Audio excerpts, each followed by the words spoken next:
그 다음에 과학인데 뭐 신설된 거니까 저거는 뭐 무슨 의미가 없고요. 그 다음에 탐구형 쪽으로 보이는 게 꽈로 뽑는 거예요.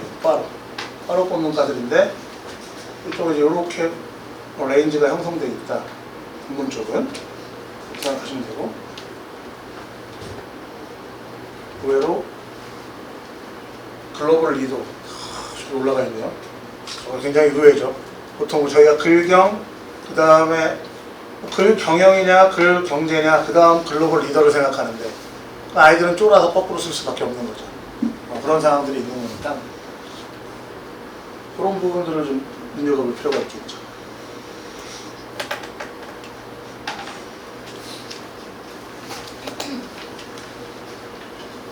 그럼 자연계열 쪽 보시면 의학과는 올해 좀 변수가 있을 수 있습니다. 의학과는 현대 같은 경우는. 그리고 나머지 과의 이제 구성들로 이렇게 구성이 되어 있다고 보시면 되고.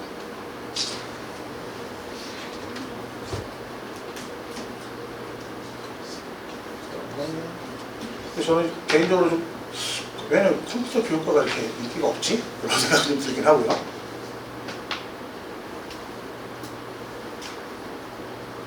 그 성대 같은 경우는 이제 특징은 뭐냐면 이름이 바뀌었습니다. 학과 모집은 이제 탐구형이라는 이름을 쓰고 계열 모집은 융합형이라는 이름을 쓰는 거고, 성대 같은 경우는 이제 수능 필수 응시형이 폐지됐습니다. 싹 다 폐지됐습니다. 그래서 뭐 최저를 사탐으로 맞춰도 됩니다. 그 다음에 의대 모집이 보시게 되면은 학과 모집이 25명이었는데 50명 탐구형으로 2배가 늘었죠. 여기 올해 의대 입결은 변수가 있을 수 있다. 더군다나 보시게 되면 탐구형으로 작년까지는 5배수였는데 올해는 4배수를 뽑아요. 작년보다 1단계에서 적게 뽑네? 이게 아니죠. 왜냐하면 보세요. 작년은 몇 명을 뽑았죠? 학과 모집으로? 25명을 뽑았잖아요. 그러니까 5배수 해봐야 125명입니다. 근데 올해는 인원이 50명으로 늘었죠. 4배수를 뽑아도 200명입니다. 그러니까 1단계 통과하는 인원은 훨씬 더 많아졌다는 겁니다. 메이저 의대를 노리고 있다면 여기는 꽤 변수입니다. 정시에도 변수가 있지만 수시도 마찬가지입니다. 그리고 면접 방식은 MMI에서 인적성 면접을 받겠다고 했는데 크게 바뀐 거 없다고 합니다. 물어봤더니 대표적으로 비슷한 형태를 유지한다 라고 보시면 되고요. 과학 민재 전형은 제가 패스하도록 하겠습니다. 면접이 수능 이후로 바뀌었다는 거, 이 정도 보시면 되고. 그 다음에 이제 아까 앞에 설명드린 것처럼 자유전공 계열이 신설되면서 그 인원들이 쭉쭉쭉쭉 다른 데서 빠졌기 때문에 그것들은 이제 원서 쓸 때 작년 입결을 참고할 때 좀 참고를 하셔야 된다 라는 부분이 있는 거고요. 그 다음에 이제 이런 부분이죠. 동점자 처리 방식이 좀 바뀌었다, 우선순위가. 융합형이냐 탐구형이냐에 따라서 말입니다. 동점 처리 기준이 융합형 계열 모집일 경우는 학업 우월성, 학업 충실성 이런 게 딱 있는데, 이게 탐구형 학과 모집으로 넘어가니까 뭐가 제일 중요해졌죠? 탐구 확장성과 탐구 주도성을 더 우선시한다라는 거겠죠. 근데 저는 요런 게 있다면 그 학점을 평가하는 요소도 다시 한번 들어가서 확인을 해보셔야 된다고 봐요. 예. 여러분 형태에 따라서 어느 걸 더 보겠다라는 거를 보여주는 거기 때문에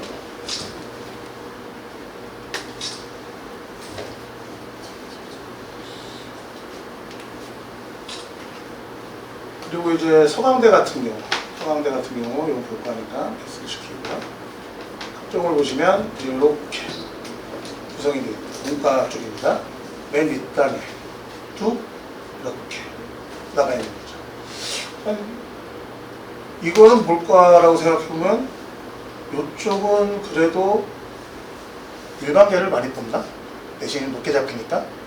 근데 이쪽은 자사고나 특목고 애들을 좀 많이 뽑나? 그래서 갭이 생기나? 이런 추론을 한번 해보는 거고요. 그리고 이제 이과 쪽을 보게 되면 이제 이렇게 레인지가 구성이 되어 있습니다.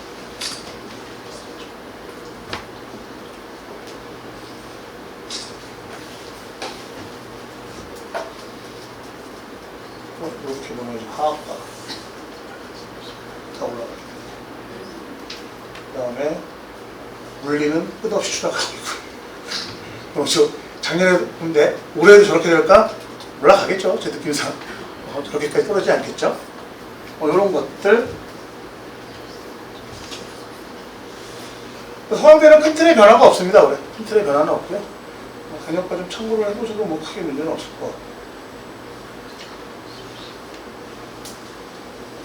그 다음에 이제 한양대가 좀 머리 아파진 거죠. 한양대는 교과의 입결이라는 게 별 의미가 없을 것 같고, 제가 볼 때. 학종의 위치적인 걸 보시면 이제 이렇게 레인지가 되어 있는데, 예를 보자면은 교과는 뭐 행정학과 가장 최상위권에 있고, 행정학과 최상위권인데 작년에 가서 행정학과 어딨냐 봤더니 이거 좀 살짝 밀려있고 그럼 올해는 행정학과 어떻게 될까 그러면 그래도 문과에서 행정하고 정책이 꽤 인기 있는 학과인데 한양대에서는 여기까지 밀리진 않을 것 같고 다시 올라오지 않을까, 뭐 이런 세지지 않을까 하는 예측이 좀 가능할 수 있겠죠, 패턴을 볼 때.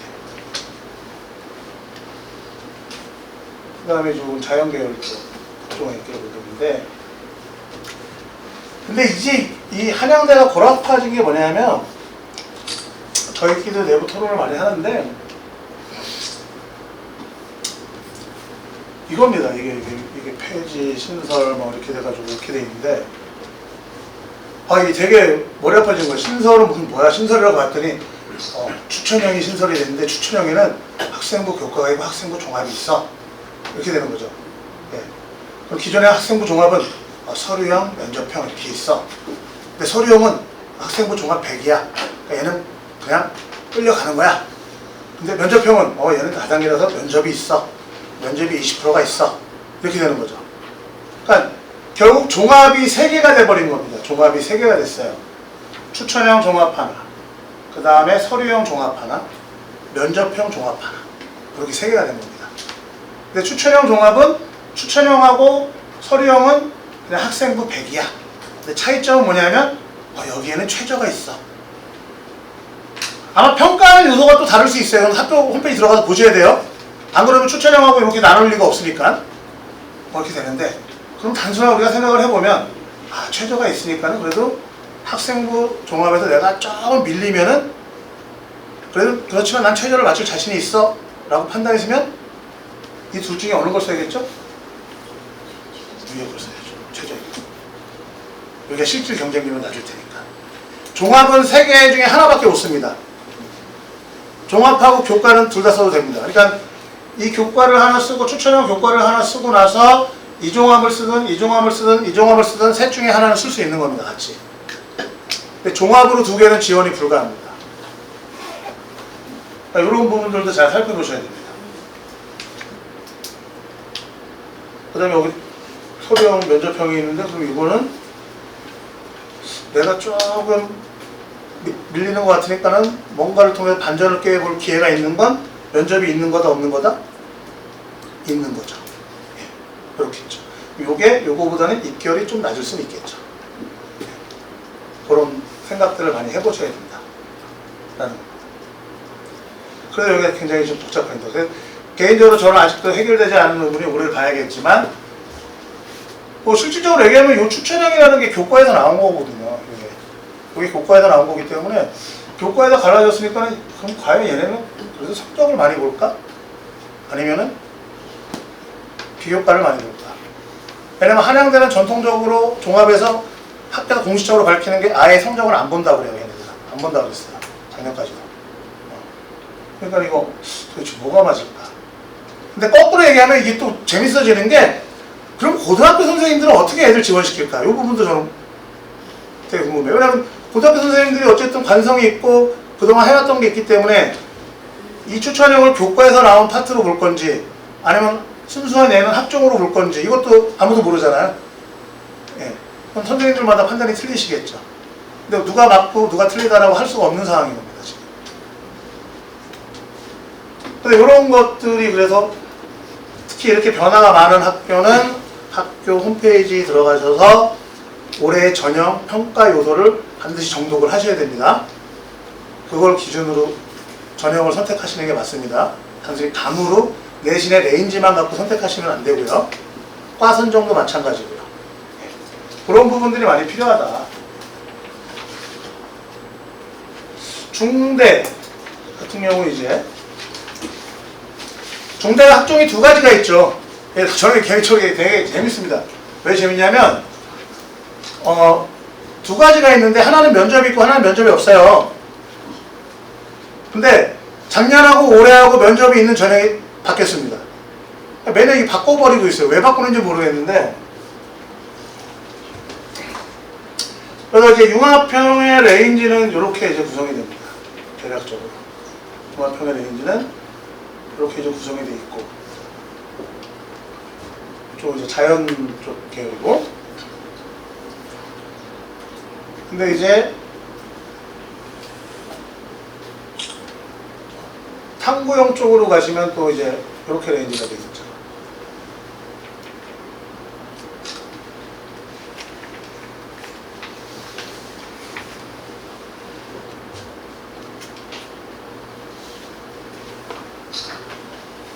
또 이제 자연계열 쪽입니다.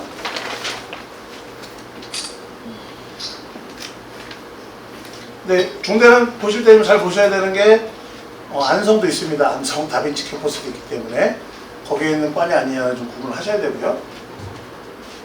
근데 이제 얘네가 올해 주의를 기울여야 될 게 뭐냐면 일단 이게 말은 해놨지만 그냥 바뀐 겁니다. 바뀐 거예요. 그러니까 융합형인재 면접 폐지. 이 얘기는 뭐냐면 작년까지는 면접이 어디 있었다? 융합형에 있었다는 얘기입니다.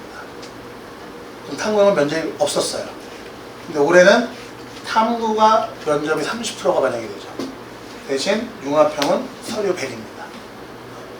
그러니까 100%는 그건 아니지만 이제 중대 같은 경우가 이게 옛날에 다빈치, 탐구형 이렇게 있었잖아요.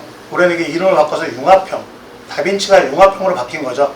다빈치는 만능에 가까운 인간이었잖아요. 그러니까 다빈치는 그냥 일반계 고등학교, 그 다음에 탐구는 자사고 특목고를 위한 뭐 이런 이제 이분법적인 구조가 있어요. 100% 맞는 얘기는 아닙니다. 그게 그런 방식이 있었고 지금은 이제 탐구와 융합이 그런 패턴을 보이고 있는 거죠. 그런 패턴을 보이고 있는 건데 아무래도 면접은 저는 이쪽으로 가는 게 맞다고 보여지긴 하죠. 이쪽. 왜냐면 이쪽으로 가게 되면 여기는 이제 버릴 수 있는 전형이 돼버리는 거예요. 면접이 수능 이후에 있었거든요. 작년에. 그렇기 때문에 아이들이 버릴 수 있는 전형이 돼서 당연히 1점대 극강의 내신을 가진 아이들이 보험으로 들기 좋죠. 그러니까 다시 제가 볼 땐 탐구형으로 바꾼 게 아닐까. 이런 것들이 이제 올해 바뀐 점이니까 그 부분 잘 보셔야 되고 수능 선택 과목의 지정이 이제 폐지됐습니다. 여기도 폐지됐고요. 여기는 최저를 맞출 때 이 부분이 재밌습니다. 영어 등급은 2등급도 1등급 쳐줍니다. 2등급 받아도 1등급으로 쳐줍니다.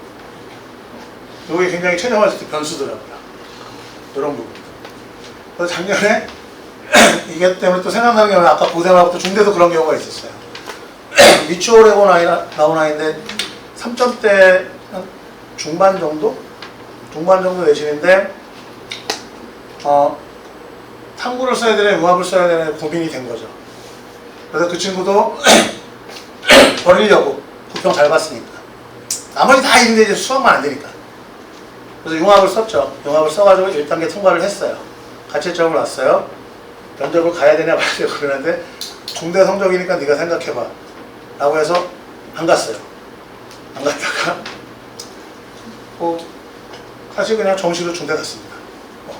네, 그런 케이스죠. 근데 그거는 위험천만한 거죠. 웬만하면 가라고 그랬는데 안 갔더라고요. 그러니까.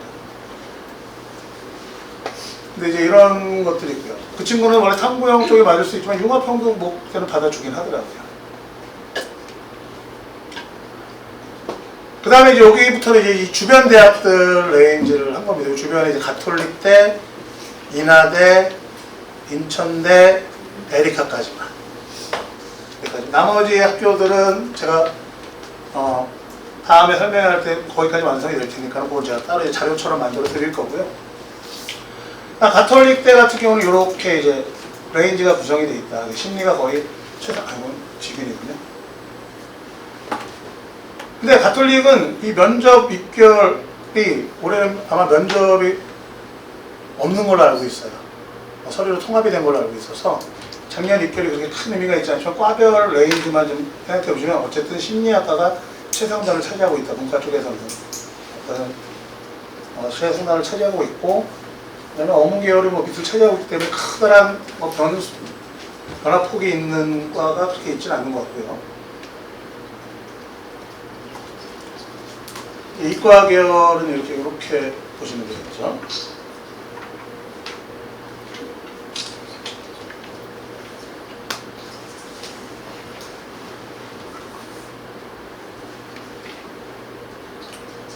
그 다음에 서류, 이렇게 작년밖에 없습니다. 네? 근데 올해는 면접 없이 그냥 서류로 싹 나가버립니다. 자연도 이렇게 돼 있고요.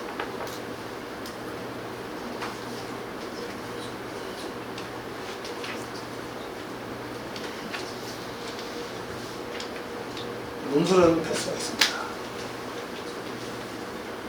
그래서 여기 같은 경우는 이제 수능을 제외하고 자유전공학부 인문사회 계열, 자연공학 계열의 강원 모집다리가 신설됐고, 그 다음에 이제 직균 증원이 됐고요. 그 다음에 여기는 보실 때 이제 과목 선택 점수 반영 비율이 변경됐습니다. 그 부분을 꼭 참고하셔야 됩니다. 그리고 인천대 같은 경우, 그러니까 인천대 같은 경우가 그렇습니다. 이게 인천대는 이제 큰 틀의 변화는 그렇게 없는데, 인천대를 쓸 때는 꼭 모집이든 꼭 확인해 보시고요. 모집이든 확인해 보시고, 대단위로 뽑질 않기 때문에 그런 부분들이 소수의 인원을 갖고 뽑는 과들이 많아서 굉장히 좀 예측이 힘들긴 합니다. 빠질 거나 안 빠질 거나 이런 부분들이. 그래서 과들의 레인지를 보시면 그렇게 되는데, 좀 개인적으로 놀란 게 뭐냐면,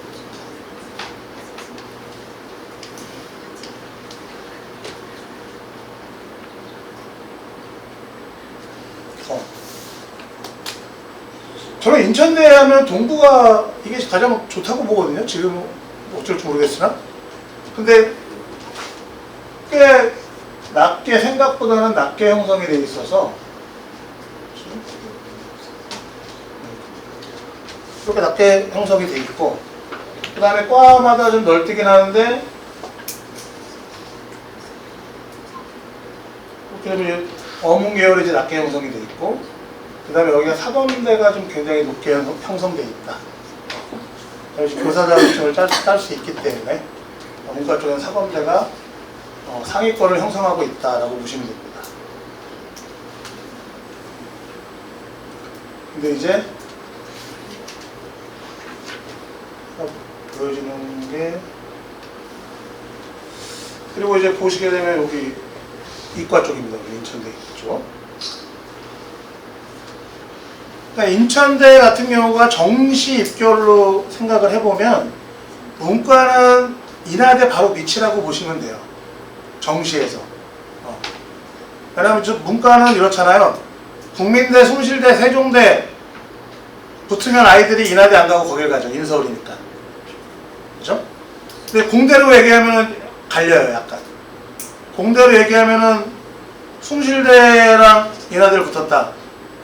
그러면 숭실대 같은 경우는 제가 볼 때 컴공 아니면 별 의미가 없거든요. 제 그냥 개인적인 생각입니다. 왜냐면 거기 학교에서 정책적으로 밀어주기 때문에 컴공하고 AI 쪽은 입결이 굉장히 높아요. 나머지는 거기에 비해서 굉장히 떨어집니다. 근데 인하공대는 이제 자기 이름값이 있어서 요 지역에서 특히나.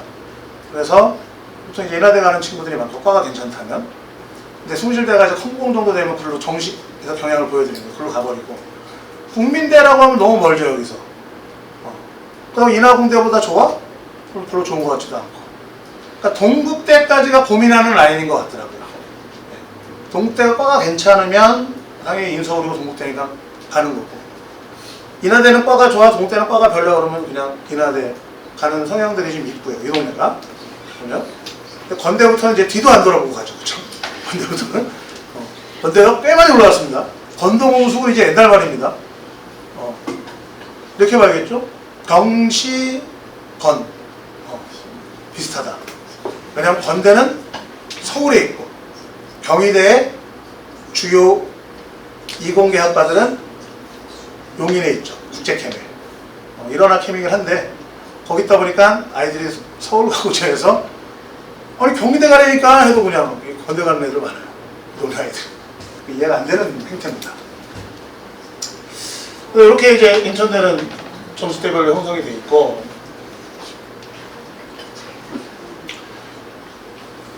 인천대도 이제 큰 틀의 변화는 없습니다. 변화 없고, 자연공학부 152명이 이제 신설됐다. 그래서 인원이 좀 변경되시, 그 부분만 좀 참고하실 필요가 있다. 작년 모집 인원과 올해 모집 인원을 좀 반드시 비교해 보시라 얘기고요. 인하대는 꼭 학교 홈페이지 가서 어떤 학과가 신설됐고 어떤 게 명칭이 바뀌었고 이거 꼭 확인해 보셔야 됩니다. 꼭 확인해 보셔야 됩니다. 인하대는 꽤 많이 바뀌었습니다. 꽤 많이 바뀌었기 때문에 여기서 제가 다 설명을 드릴 수가 없기 때문에 홈페이지 들어가시면 꽤 많이 바뀌었어요. 우리 아이가 쓰려고 하는 과가 어떻게 되어 있는지를 비교해 보세요. 그래서 이거는 이제 미래전형이 대표적으로 이제 면접이 수능 이후에 있기 때문에 이것도 버릴 수 있는 전형이라서 아이들이 많이 쓰긴 하죠.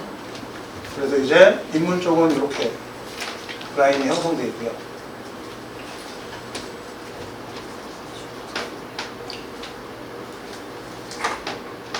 의외로 경영이 약하게 잡히더라고요.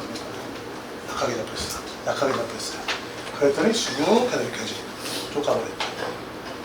그러니까 인하대가 좀 재밌는 학교인 게 뭐냐면 알게 모르게 좀 인천 쪽 아이들을 챙겨주지 않나? 이런 것도 있어요. 인천 쪽에 이제 대표 대학교니까 그런 느낌은 좀 있고, 실제로 옛날에 미추홀 외고에서 벌어진 일이 뭐냐면 미추홀 외고 1회 졸업생 때인가 그 아이들이 인하대에서 어느 정도 7점대까지 다 받아줬어요. 그런 입결이 나왔어요. 그냥 개인적인 경험담입니다.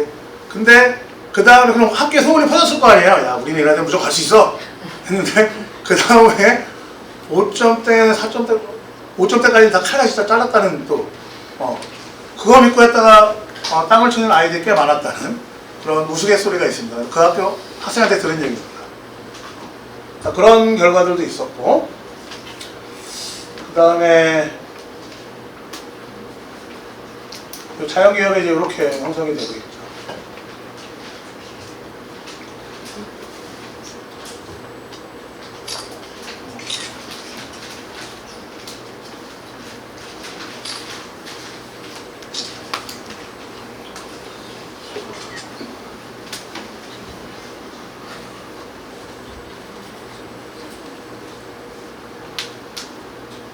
그리고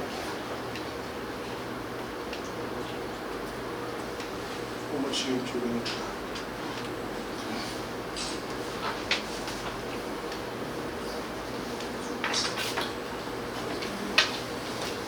인하대 같은 경우 이제 학종 미래인재 모집인은 확대됐고 들어가서 새로운 과들이 많이 신설이 됐고 명칭 변화된 대학들이 꽤 많습니다. 그런 부분들을 꼭 보셔야 되고, 그 다음에 이제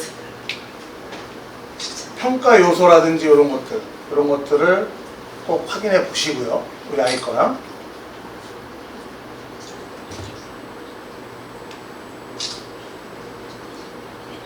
인하대는 솔직히 요거는 제가 좀 전에 작성한 거라 홈페이지 들어가서 확인해 보실 필요가 더 있어요.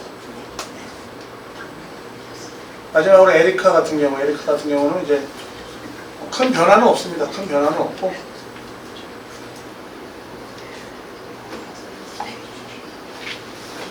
인문 쪽은 이제 이렇게 3개년치가 형성이 되어 있고,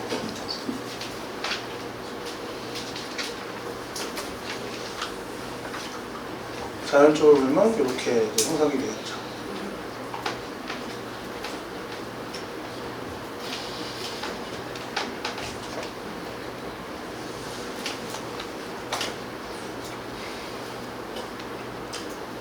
변화 사항들이 있다. 신설된 것들이 어떤 것, 폐지된 게 어떤 게 있다. 이것들을 꼭 확인해 보셔야 됩니다.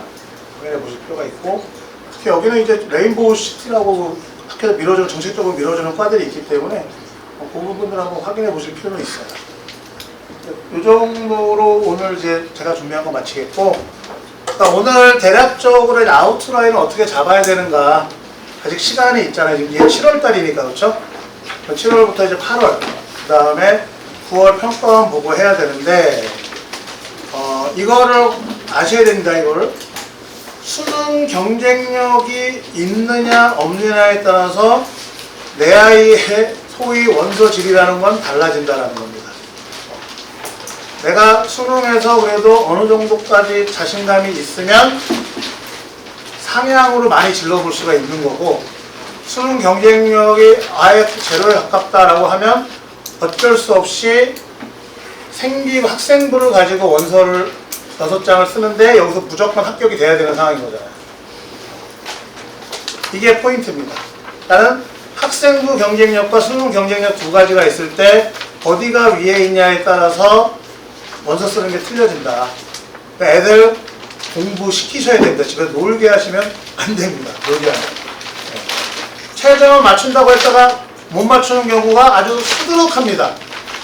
아주 수두룩합니다.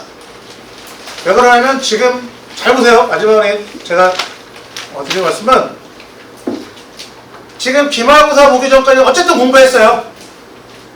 그러니까 공부하는 과정 속에서 6평을 봤어요. 그러니까 6평이 이렇게 많이 밀리지도 않았을 거예요. 탐구는 모르겠지만. 그 다음에 9평을 봅니다.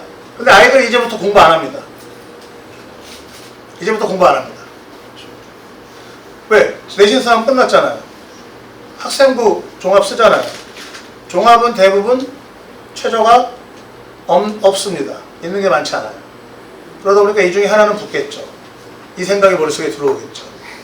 그리고 최저? 나 2과목만 할 거야? 2과목을 맞출 수 있어. 3과목? 너 3학 있으니까? 3과목 좀 잘 나와. 그래서 끄적끄적 대다가 9평을 봅니다. 어쨌든 지금까지 공부를 했기 때문에 9평은 앞으로 한 달 반 정도 남았죠. 그럼 9평의 성적이 괜찮게 나오는 친구들 꽤 많아요. 유지가 됩니다. 근데 중요한 건 그 다음에 보는 10월 모의고사죠. 10월 모의고사에 누가 빠지죠? N수생이 빠집니다. 그러니까 절대 강자들이 빠집니다. 그리고 10월 교육청을 봅니다. 그러면 눈에 보이는 등급은 유지가 되겠죠. 근데 그게 실제 자기 등급이냐? 아닙니다. 그리고 수능 가서 뚝 떨어집니다.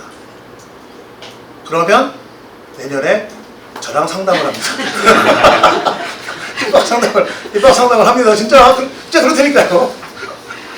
저희 윈터스쿨 아이들 제가 맨날 해주는 얘기예요. 윈터스쿨 오면 제가 고사하고 지도관을 맞는데 최상위권 아이들 모여있잖아요. 그러면 야, 너 내년에 나 본다니까 똑바로 해야 돼. 이런 얘기 똑같이 해줘요. 지금 저희 반에만 윈터스쿨 고3 출신 3명이 있습니다. 하셔서 하고 있어요. 그러니까 이게 우스갯소리 같지만 냉정한 현실입니다. 교육청에서 보는 건 1등급이 4%가 아니라 2%라고 생각하시면 돼요. 4%가 1등급이 아닙니다. 2%가 1등급입니다. 그거를 확실히 아셔야 됩니다. 그리고 이번에 탐구 보면 굉장히 여담으로 처참합니다. 탐구 보면. 왜냐면 탐구가 바탕을 보고 나서 N수생들이 하는 얘기가 뭐였냐면 바탕이와 사탐이 너무 쉬웠다. 20점대에 들어온 아이들이 거의 40점을 넘어선 친구들이 꽤 많아요. 애들은 쉬웠다고 그래요? 근데 과목별 표준 점수를 한 걸 보면은 탐구인데 대부분 70 위, 70 아래 이 정도에서 형성이 돼 있어요. 그러면 표준 점수 만점자가 70이 나온다는 얘기는 이 시험이 쉽지만 않았다는 얘기거든요. 근데 애들은 쉬웠대요. 그럼 누가 깔아준 거죠? 그렇죠. 고3 친구들이 많이 깔아준 겁니다. 왜? 공부를 하나도 안 한 거죠. 왜? 원과목은 3학년 때 안 배우니까. 2학년 때 끝났잖아요. 지금 진로 선택을 2과목이나 할까? 그치? 그러니까 이제 얘네들이 지금부터 어느 정도 탐구 완성도를 끌어올리냐, 고3들이. 이것 때문에 9평에서 위치가 나오겠죠. 그리고 이제 수능까지 이어져야 되는 부분이고. 그러니까 이런 것들 때문에 지금 어차피 애들 할 것도 없잖아요. 할 것도 없기 때문에 공부시키시라 이 말씀을 드리는 겁니다. 집에 놀게 하지 마시고. 이것으로 오늘 설명을 마치도록 하겠습니다. 감사합니다.